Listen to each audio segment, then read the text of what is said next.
Hi, folks. Welcome to episode 134 of the Wealth on Any Income podcast. This is where we talk about money, tips, techniques, attitudes, information, and provide inspiration around your business and your money.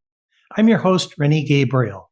In past episodes, we spoke about how to understand the numbers from your business, how to measure the level of pleasure based on where you spend your money, how to track your money in 5 to 10 seconds, what determines how close you are to complete financial choice, and how to run your business without being in your business.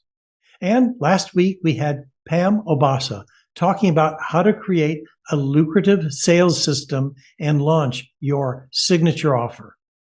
Today, we have as our guest, JJ. JJ is an international speaker and has been moving people with his message for the last 15 years in over 30 countries. In 2009, he leveraged his YouTube channel and created 57 million views as a magician. He knows how to get attention. Leaving his tricks behind, JJ leveraged his mastery in public relations and personal branding to start a PR agency called Ace of Spades that helps personal brands become seen as the number one in their industry. JJ, welcome to the Wealth on Any Income podcast. Yeah, man. Thanks for having me. Don't get stumbled on your words right there. Yeah, well, the reason I stumbled over it is because I remember the story you told on why you have two letters for your name, and I know it's spelled J-A-Y, but the point is it's sort of like your parents didn't have enough money to give you a whole name. Yeah, no, my parents. So I always say my real name's Josh, but my parents weren't that crazy when they named me at birth. But the JJ came from when I wanted to play professional soccer, and like they wanted to give me a nickname. So JJ was a right wing. That was a scorer. It just rolls well off the tongue. Yeah, and then that to show business, and people don't forget my name. So it's all that matters. Yeah, and it's easy to set up a contact record in my computer with just J and J. Yeah, I've never said I never had someone say to me, "Hey, what's your name again?" So, yeah, you forget. Oh, what's his name? I don't know. I don't remember. But yeah. Oh, and every time I give someone my name, it comes back wrong the first time. Yeah, you probably get Ronnie. I get Ronnie, Lenny, Kenny, Benny. What was that again? You name it. Yeah, exactly. Well, anyway, okay. So obviously you help people with their branding. Why? Tell me why you're doing this. Well, my purpose, my why is people. Branding, sales, marketing, those things are like tangibles. What I really care about is like getting someone to share with me who they are and where they want to go, and give them actually an honest blueprint plan, and just show them how to go worldwide with it. And I think the biggest thing that I do for people is give them a belief in themselves to go and achieve the things that they want to achieve, and to get those limiting beliefs out of their mindset of like, oh, I could never do that. I'm never as good as this person. Like that's really the big why for me. And media has just been a great strategy to do that, because show business, I came from show business. I came from being a professional magician for 15 years. That's how I built my fame. That's how I built the wow factor, the charisma, the personality, the style, like everything came from entertainment. And then what I understood was if I could help people take what I learned as an entertainer and implement it into a non-show business, they would get a lot of success. And I created out of frustration because I struggled for so many years to understand how to actually get the clients and get the money and really the choices to make me happy. Because people are listening right now and they're really good at what they do. You know that your information is better than the people you see online. You know you work as hard, or if not harder. You know you have the right systems, but something's not working. Like, what is that thing? And I'm really, really good at giving people the honesty and be like, this is the reason. And a lot of people don't want to hear it. And a lot of people also don't want to allow their ego to release and go, that's the way it has to be done. I know you want it to be about talent. I know, because I was a really good magician. I was a really good speaker, but I was a struggling artist for like most of my life. So then I'm allowed to speak freely on this and be like, if I was really good, but I struggled, obviously it's not about talent. It isn't about the best of the person's industry. It's like something's not working from the marketing angle. Like, what is that? What is not working here? So today, that's what I really love doing. And I love helping people who are experts. Because experts I respect because they've done something longer than most humans in life. They're really good at one thing or two things. But they're usually not great at the hardest part, which is the promotion. Thank you. What a great answer. Thank you, JJ.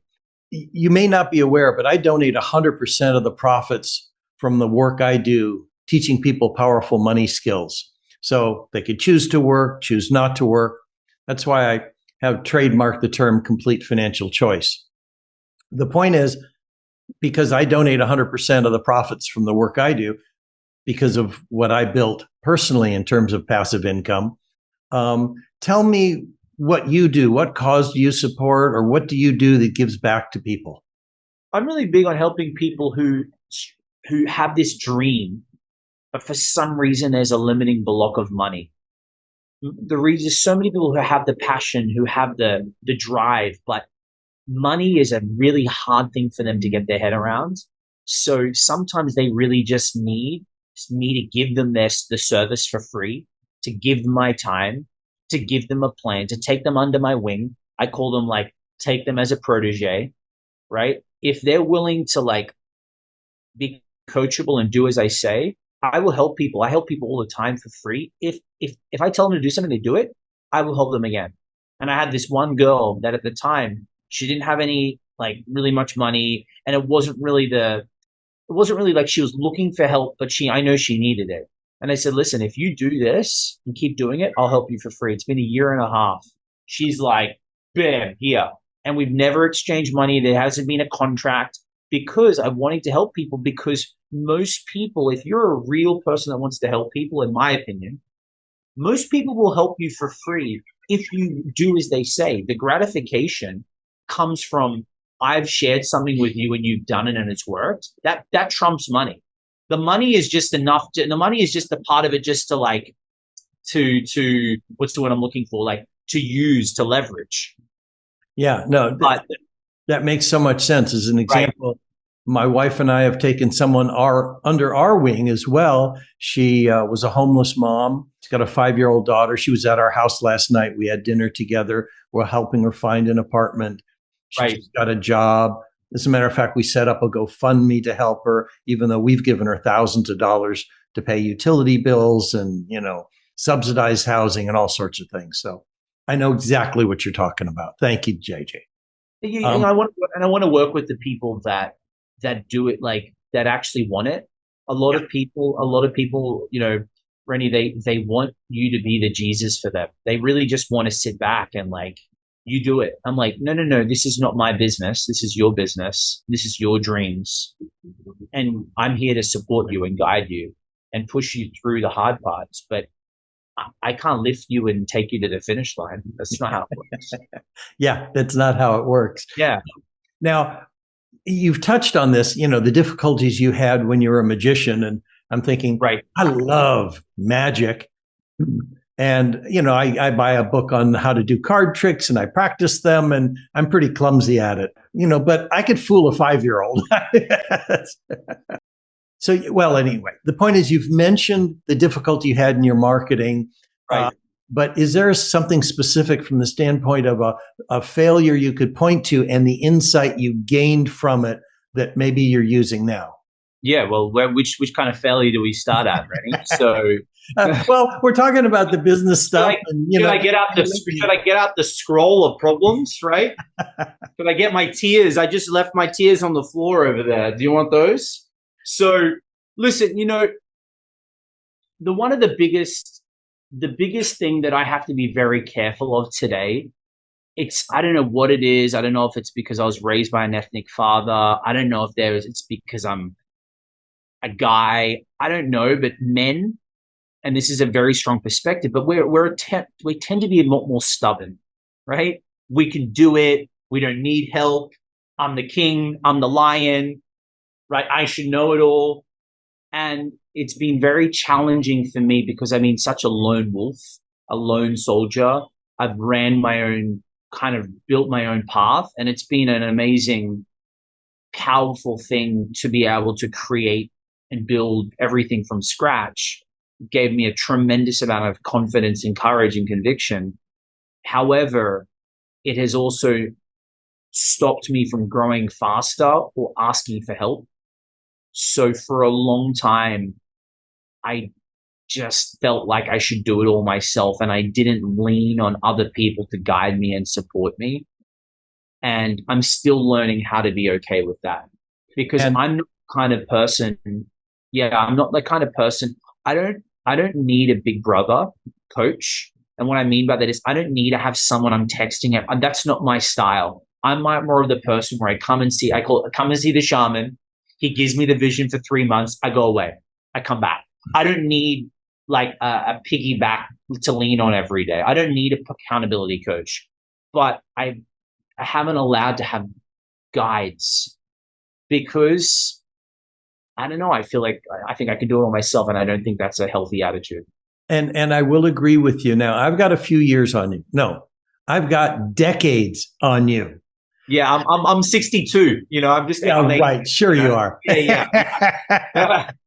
Yeah. Now, well, okay. So I've been on the planet for almost 75 years, and wow.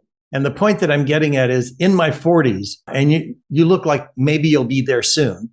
I learned that creating wealth, and it doesn't matter if you're growing a business, creating wealth, having fabulous relationships, it's a team sport, not a solo sport. Right. And the perfect example of that are the biggest businesses you'd look at, whether you're looking at Berkshire Hathaway, whether you're looking at Apple Computer, whether you're looking at Microsoft. They were not created and run and grown by one person. With Apple Computer, you had Steve Wozniak, who was the engineer behind Steve Jobs' vision. With Berkshire Hathaway, you've got the front man, Warren Buffett, and his partner, who's half of Berkshire Hathaway, Charlie Munger. When you're looking at the most successful businesses, they weren't created and run by one person. So hopefully that gives you a little bit more willingness to allow the guides, to allow the Sherpas to support you in growing the business that you're growing, which is helping other people. Yeah, thank you. Yeah, it's partnerships are hard, man. Partnerships are hard. Yeah, and it doesn't have to be a full partner. I mean, in growing the real estate assets that we had, there was 3 of us, a realtor, my wife, and myself. Right. It took the 3 of us to come up with the money to buy the first property. Right. The 3 of us created money to buy more properties. And it only lasted 10 years. But from that 10-year relationship, we built a multi-million-dollar real estate portfolio. So, it doesn't have to last forever. Now it's just my wife and myself. Yeah, get it. So let's see. Last question, which is, do you have something that people can get value from that's free? In other words, how do they get a hold of you? What can you offer them to create a connection with the people that would want to work with you? Yeah. So look, if anyone's listening right now and they're in a position where things are working, like I call it, you're kind of jogging on a path, but you know that you've been jogging for a little bit too long. You know that you need to run a little bit faster, but you don't know how. You've worked with people, you haven't really got the result. Maybe you're a little bit scared to invest with someone because you've been burned before, or you just don't have any clue. And there are so many conflicting messages out on the internet now. Do this, don't do this, invest with this, don't invest with this, don't do real estate, invest with iPhones. iPhones are the worst, invest in Samsung. I get it. Like, it's just a mess. It's a chaos. What I always like to do is tell people, hey, listen, I would love to give you a vision and show you some things that have worked for me and other people. And you can look at them yourself and go, hey, I like what this person's done and I like this strategy. And so I would love to give you that for free to at least be a part of my ecosystem. So if you go to aceofspadesagency.com/join, JOIN, I'll send you some free value. And the value is how to get into the press for free, how to get on podcasts for free, how to get on television for free. It's all of the stuff that we do as a PR firm. Obviously, it's a little bit work from you because you're doing the work, but at least it shows you how to leverage the media.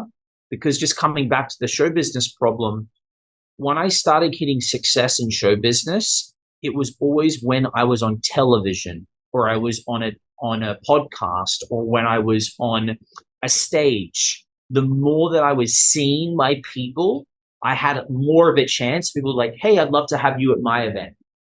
So just keep that in your mind. Most people, the problem is not their product. Problem is not they're good at sales. It's usually because they haven't gone into a new audience. You're a realtor in Arkansas, Texas, 2 hours away from the city. Of course, only those people know you. Like, they know you.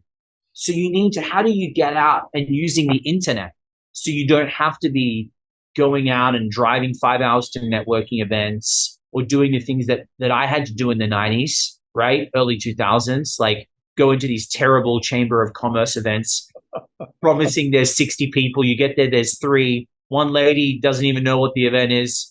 The 2 people have no money. But the one lady, she's really excited about everyone. Dude, you don't understand how many of those events I've been to. And I had so much energy coming through, stack of my business cards in my back pocket. The greatest thing now is that the clients that I work with, wherever you want to go, right? You don't have to do half of the same problems and I'm sure, Rennie, you did this for many years. You don't need to. I'm not saying networking events aren't bad, but you don't need to go to 6 events throughout the day anymore to connect to get the outcome of what you're wanting, right? Like, I live in Miami, Florida. It's beautiful here. I don't really have any clients here in Miami, Florida. I like it because of the lifestyle.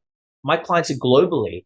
And it's like, it's amazing how your expertise, even if you're in real estate, why wouldn't you get people knowing you in a different country or in a different city? So when, hey, everyone, let me showcase California's a bad. I'm not a big fan of California. Let me showcase Las Vegas to you. Let me showcase Alaska to you. Hey, listen, ever come to Alaska? Just want to show you an investment property. Starting price is $750, right? But this is the opportunities you can go to. People are like, oh, wow. We've got some money coming up in a couple of months. I never thought of Alaska, but I'm connecting with her. Babe, let's do a trip to Alaska. Let's take a cruise. Let's take a day off. Let's go meet her. Like, this is what we do for people. And I think this is the power of this baby right here, that to go and find that client in Arkansas, Texas, and you live in Alaska, you couldn't 15 years. You just couldn't. So now if you understand how to use this the correct way and doing it from an authentic point of view, it's really important, keyword authenticity. It's like magic. So that was a long-winded answer, but that's the pitch. Thank you, JJ. And it's ideal. I'll have that link in the show notes so people can just click on it. I want to thank you for being on the show. You're a fun guest. Yeah. Well, and now for all of those who are listening, if you'd like to know how books, movies, and society programs you to be poor and what the cure is, then log on to wealthonanyincome.com/TEDx. You'll hear my TEDx talk, and you can request a free 9-step roadmap to complete financial choice and philanthropy, which will give you instructions on each of those 9 steps. And you can also receive a weekly email with tips, techniques, or inspiration around your business or your money. And if you'd like to see how you can increase your wealth and donate to the causes that touch your heart, please check out our affordable program, Wealth with Purpose. To my listeners, thank you for tuning in. Next week, we'll have Philippe Fucic talking about how to properly price your products or service and no longer undervalue what you do. You can listen to the Wealth on Any Income podcast on your favorite platform, and please rate, review, and subscribe.